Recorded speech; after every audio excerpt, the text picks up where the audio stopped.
What is up, everybody? Welcome to DFS by the Numbers. This is my betting breakdown video for UFC Vegas 76. We got Strickland going against Magomedov. I need all the wins, yeah.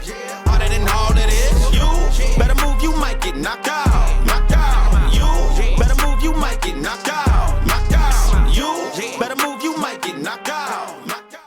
And we are back for another betting breakdown video this week, breaking down UFC Vegas 76. We got a 12-fight card. We are back in the Apex. Not my favorite card from a betting perspective. I think it's a very tricky one from a betting perspective, so I'm keeping it really, really light this week.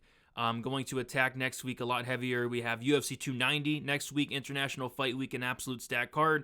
So I'll be going a lot heavier next week, kind of saving some units for this Vegas 76 card, which is kind of sketchy, but there are some spots sticking out. I will talk about them all before we get into it. If you guys can please leave a like on the video, subscribe to the channel. It is always much, much appreciated. Be on the lookout for some early UFC 290 content. I still have to tape 4 more fights, but after that, I'll be posting my full card breakdown prediction video for UFC 290 on Saturday, probably around before these fights start. So be on the lookout for that. Make sure you hit the post notifications so you don't miss out on that 290 breakdown.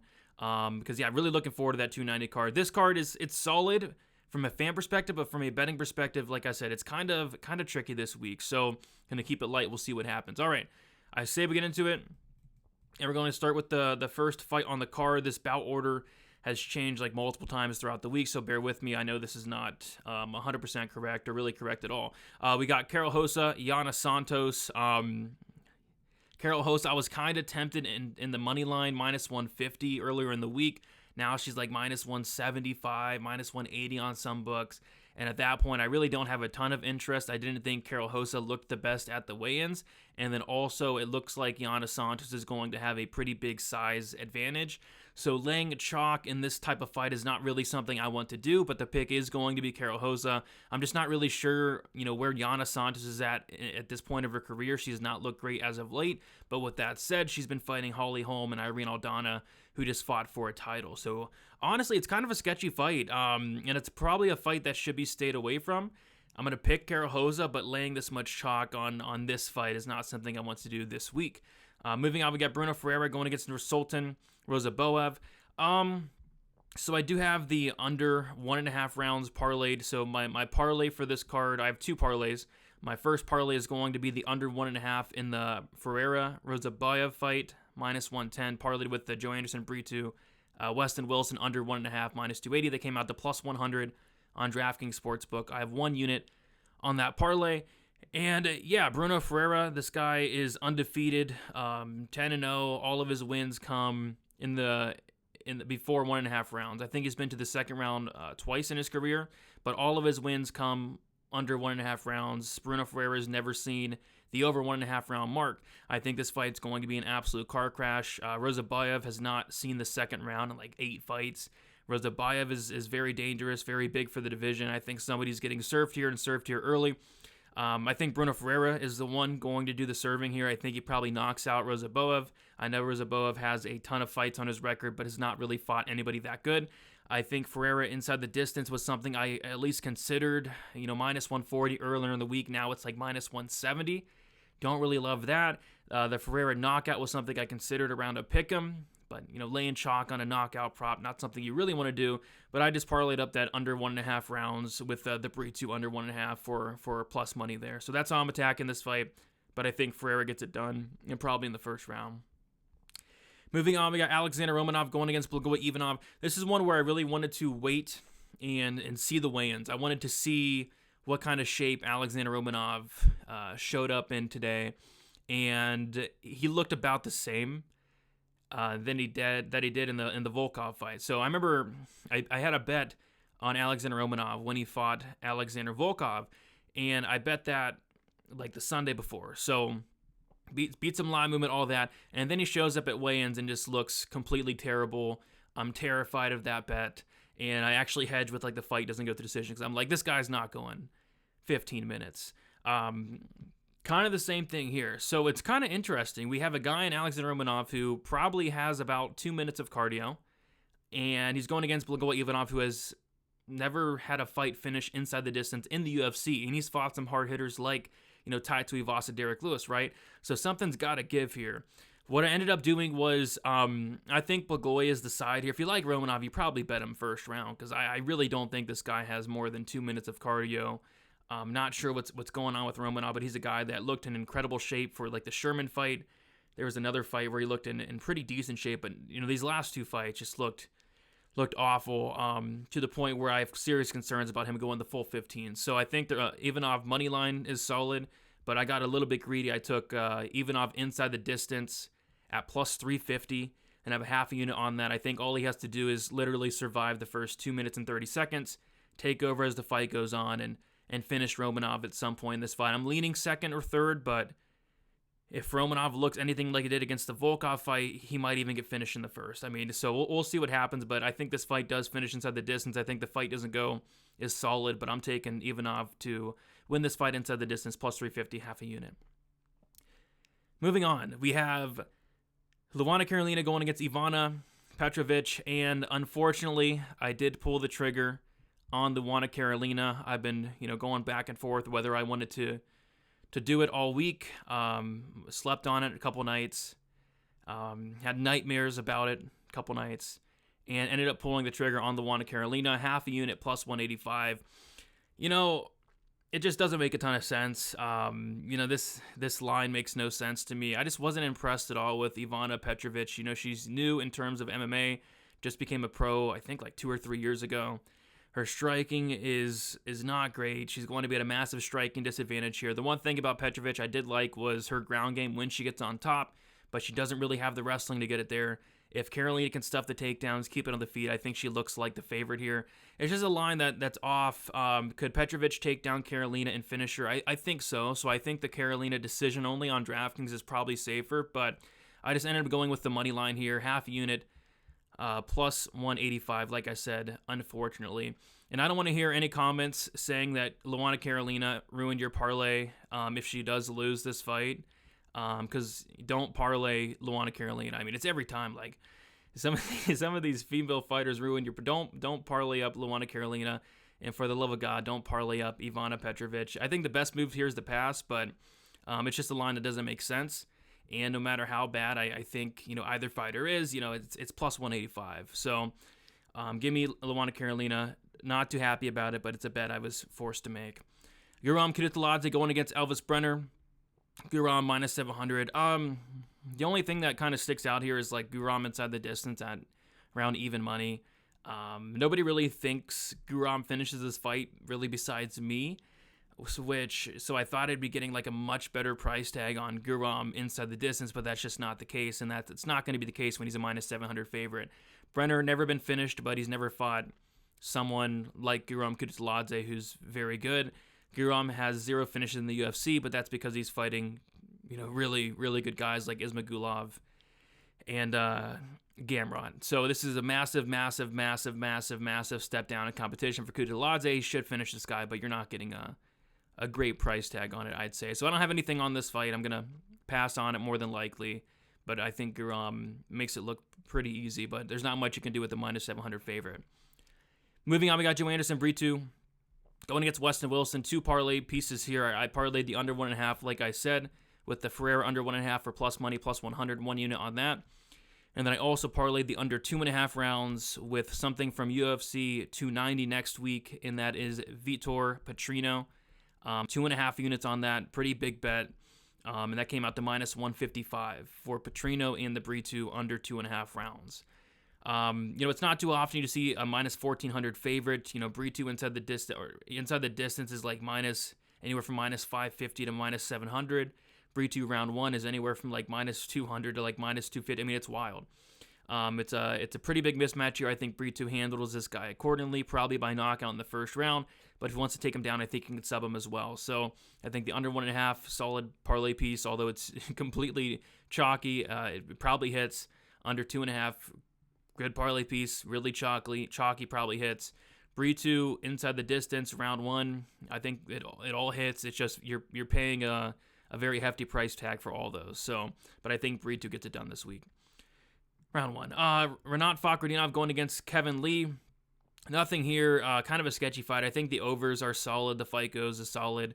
If there is a finish in this fight, I actually think it's Kevin Lee getting the finish. I don't think Rinat Fakhretdinov's finishing anybody in the UFC ever. And if you're not finishing Andreas Michailidis, you're not finishing anybody ever, like I said. So overs, fight goes. I think those are all in play. I'm not touching it because it's a weird fight. It's a massive step up in competition for Rinat Fakhretdinov. Where is Kevin Lee at this point of time? It's a fight that I'm content with passing on. Moving on, we got Ismael Bonfim going against Benoit Saint-Denis. I think the over 1.5 is something that intrigued me.